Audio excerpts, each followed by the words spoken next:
Hello, good morning. Meron akong tip sa inyo halimbawa wala kayong hugas bigas. Ganito lang gawin nyo. Ako ganito ginawa ko kasi sira na itong aking saraan. Gawa natin ng paraan. Ayan. Ganyan lang gawin nyo. Tapos lagay nyo si bigas. Tapos buksan yung gripo. Pwede na, makakuha na kayo ng hugas bigas. Yung bigas na nabasa, pwede uling ilagay muna sa rep, patiktikan. Kung wala kayong hugas bigas na gagamitin, ganito lang ang gawin nyo. Hugas-hugasan nyo lang yung bigas. Pagkatapos patiktikin yung bigas, ilagay sa rep. Pwede pa yung isaing.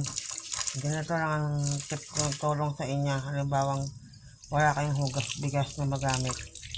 Ganyan lang. Yan, may hugas bigas ka na pang sabaw.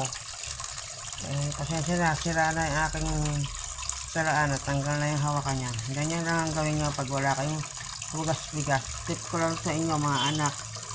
Ang ganyan gawin nyo. Magbasa kayo ng bigas, lagay sa saraan.